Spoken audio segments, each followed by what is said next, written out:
अब पहली बार हम मस्कट आए हैं, ओमान भी पहली बार आए हैं और हमें पता नहीं था इतनी सहजता है और इतने बाबरे यहाँ हैं। हम पहले ही आ जाते बहुत पहले आ जाते। प्रियजन, हम सब बहुत भाग्यशाली हैं, परदेश की धरती पर भी देसी दिल लेकर बैठे। और पहला भाग्य तो यह है कि मनुष्य तन पाया, पर दूसरा भाग्य यह है सनातन धर्म पाया। और आज यदि तीसरा भाग्य बोले तो अतिशयोक्ति नहीं, संस्कार की राजधानी है मस्कट,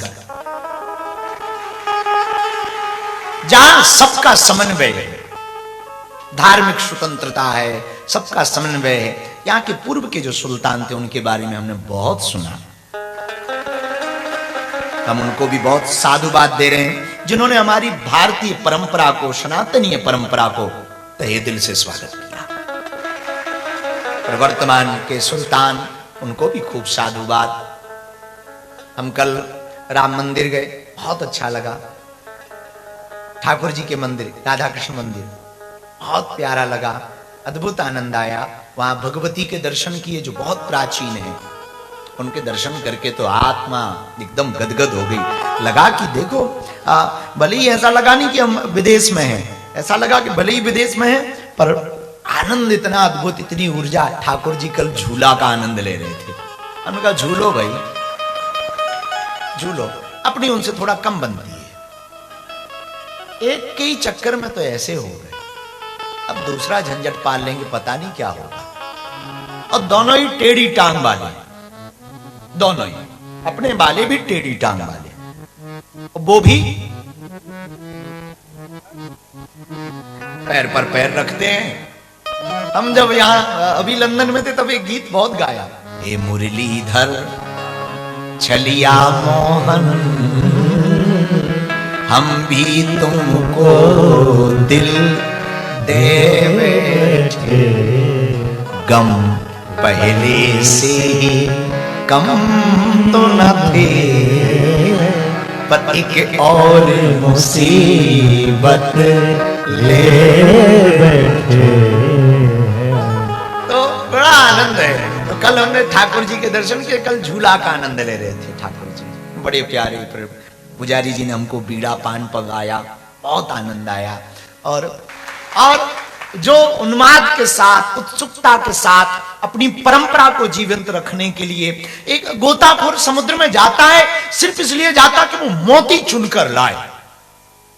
और गोताखोर कभी भी जरूरी नहीं है कि वो हर बार मोती लाए, कभी कभी खाली आना पड़ता, कभी कभी सूखी सीप लेकर के आता, मोती उसे हर बार नहीं मिलता। लेकिन तुम्हारे मस्कट में एक ऐसा गोताखोर है जो हर बार मोती ही लाता है।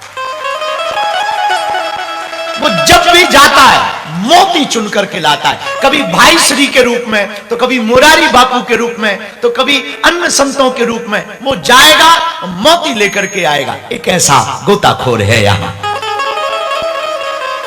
और हमने उनको नाम दिया है बॉस। हाँ, तो हम जब बैठे ना, अद्भुत है, मस्त मौला। बोले महाराज खूब कृपा है, तीनों बच्चे अपने अपने काम में लगे हैं, हमारे बापू की जो परंपरा, पिता की जो परंपरा है वो बनी रहे, ठाकुर की भक्ति बनी रहे। श्रीनाथ जी का दर्शन करके ऐसा लगता नाथ द्वारा में बैठ गए। ऐसे हमारे अश्विन धर्म से मां दोनों खूब सेवा साधुओं की। मतलब अमीरी पाना बड़ी बात नहीं है, अमीरी दिल लाना बहुत बड़ी बात है। कितने वर्ल्ड में लोग नहीं है जो अमीर हैं मेरे पागलों, पर सब खुला दिल नहीं ला पाते। और खुले दिल ना ले पाए तो क्या खाक की अमीरी, क्या काम की अमीरी। बादशाह, हमारे गुरु ने कहा चाल तो ऐसी चलो, भले ही जेब में फूटी खोड़ी ना हो, पर चाल तो बादशाहों जैसी हो। और वो अमीरी दिल, इनको भी बुलाओ, उनको भी बुलाओ, नाथ द्वारा को भी बुलाओ, नहीं मथुरा को भी बुलाओ। वे मथुरा भी आया ना, बोले बागेश्वर को भी बुलाओ। ऐसा भाव। और वो घर में पूरे उत्साह, मतलब एक साधु घर आए। मेरे प्रियजनों, बसंत आता है तो प्रकृति मुस्कुराती है, पर जब जिंदगी में संत आता है तो संस्कृति मुस्कुराती है। अब पूरा परिवार, तीनों हमारी इनकी बहुएं, हमारी तीनों बहनें दिन न रात लगी रहती। और साधु तो साधु होते हैं, साधु चाय से ज्यादा तो केतली गर्म होती है, तो साधु के अगल बगल वाले और परेशान करते हैं। हाँ, तो लेकिन उसी उत्साह के साथ ये भी हमारे हैं, ये भी हमारे हैं, आप भी पधारो, आप भी हमारे हो, आप भी हमारे हो। सबको अपना बनाना सरल है, उसको निभाना बड़ा कठिन है। पर अश्विन धर्म से उनके पूज्य पिताजी, हमें तो ऐसा लगता है कि भगवान इस भूमि पर जब वो रहे, तो हम कल चर्चा सुन रहे थे, कल जब यहाँ पहुंचे दोपहर में, तो आपने मैं बताया कि वो जब यहाँ रहे खूब सेवा करते थे और अपनी वो प्राचीन परंपरा को नहीं छोड़ा। सब कुछ पाया उन्होंने, पर अपनी परंपरा को नहीं छोड़ा। आज के युवानों से हम प्रार्थना करना चाहेंगे, अश्विन धर्म से के पिताजी की जीवनी को देख करके एक बात हम कहना चाहते हैं, विचार भले ही नए रखो पर संस्कार पुराने रखो। कितने भी अमीर हो जाओ, कितने भी इंटेलेक्चुअल हो जाओ, कितनी भी प्रसिद्धि पालो, सिद्धि पालो, नाम पालो, यश पालो, वैभव पालो, पर एक प्रार्थना करें, नए विचार कितने भी हो, आप हेलो करो, हाउ आर यू बोलो, इंग्लिश बोलो, अरबिक बोलो, आप जर्मन बोलो, फ्रांसीसी बोलो, कुछ भी बोलो, पर दिल में भारतीयता रखो, दिल में अपनी संस्कृति रखो, अपने मूल में अपनी संस्कृति को मत भूलो। हमको आप बता रहे थे, हमारे बॉस हमको बता रहे थे, बॉस ने कहा कि पिताजी दीपावली पर 2 जोड़ी कपड़े लेते थे और पगड़ी वो बांट देते थे, बाकी रखते थे और पूरे साल भर उसी में जीवन जीते थे। और पादुका जो चप्पल होती ना टूट जाती, लेकिन लेंगे तभी जब दिवाली आएगी। ये त्याग, ये समर्पण व्यक्ति को, व्यक्तित्व को बड़ा बनाता है।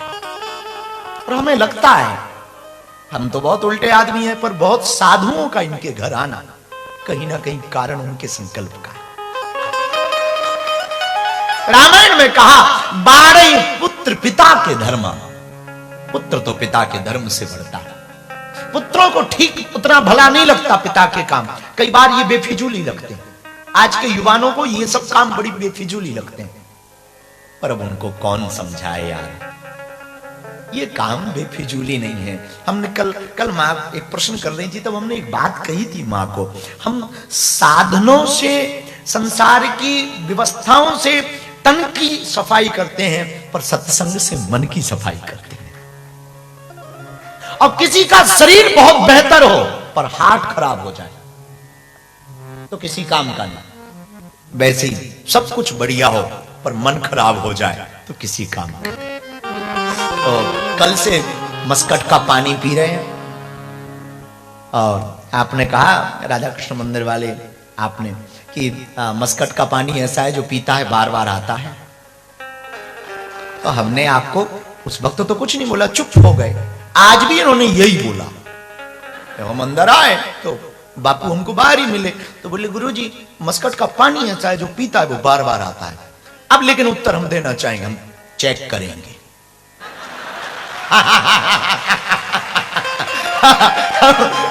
उस वक्त तो नहीं बोल पाए, अब बोलते हैं कि चेक करेंगे।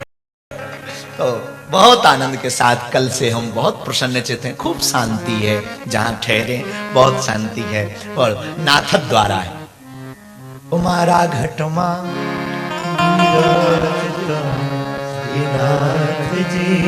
यमुना। और हम सुबह जब आने ही वाले थे, अभी आने वाले थे, तो माँ आई और तीनों बहनें हमारी बोले गुरुजी आप ना ये नाथ जी को पहन के आना। तो हमने कुछ बोला नहीं, पर हमने कहा ये पहन तो लेंगे पर उतनी बनती नहीं हम। और आप लोग ऐसा मत मानना कि हम विरोधी हैं, नहीं, साधक साधक अपनी मौज होती है। खैर छोड़ो, ये बात बोलने वाली नहीं है, क्यों नहीं बनती ये नहीं बताएंगे। आज की चर्चा हम आपसे प्रारंभ करते हैं, और प्रारंभ के लिए हम सुबह से सोच रहे थे आपको क्या सुनाएं, सुने सुनाए बैठे होंगे, पर याद आया हनुमान जी के चरित्र पर, और चौपाई हमें बहुत प्रिय लगी सुबह से। और हमने सुबह इनको बुलाया कक्ष में, हमने एक चौपाई हमें बहुत याद आ रही, जरा गाओ। और वो चौपाई इतनी अद्भुत थी हनुमान जी की। बहुत अद्भुत थी। शायद आपके जीवन में कुछ इस चरित्र से नई सीख मिल सके, आनंद मिल सके। ये कथा को आप ऐसे मत सुनना कि आपको स्वर्ग मिलेगा। एक बात फिर से सुन लो, हमारी कथा को यदि आप सुन रहे हो तो ये गारंटी नहीं है आपको स्वर्ग मिलेगा। मरने के बाद स्वर्ग मिला कि नरक मिला हमें नहीं पता, आज तक एक भी न्यूज नहीं देखी। तुमने देखी हो तो तुम अपनी जाना। मरने के बाद स्वर्ग मिले या नरक मिले यार कौन देखने जाता। इतना कह सकते तुम कथा सुनोगे जीते जी स्वर्ग जरूर बनाओगे। और तुम जिंदा में स्वर्ग ना पा पाए तो मरने के बाद तो हलवा पाओगे। इसलिए जीते जी स्वर्ग के लिए हमें हनुमान जी का चरित्र बहुत मल्टी टैलेंटेड है। हनुमान कौन सा ऐसा टैलेंट है जो हनुमान में नहीं है? कौन सी ऐसी बात है जो सीख नहीं सकते? तो हम सुबह से सोच रहे थे कि आपको क्या सुनाएं, तब तक हमें याद आया हनुमान सामने नहीं बड़े भारी,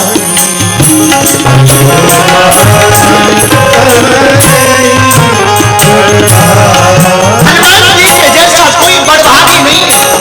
गोस्वामी जी कहते हैं नहीं होगा चरण अनुरागी, नहीं होगा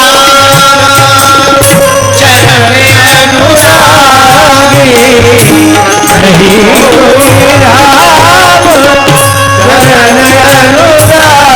अनुरागी, नहीं होगा चरण अनुरागी,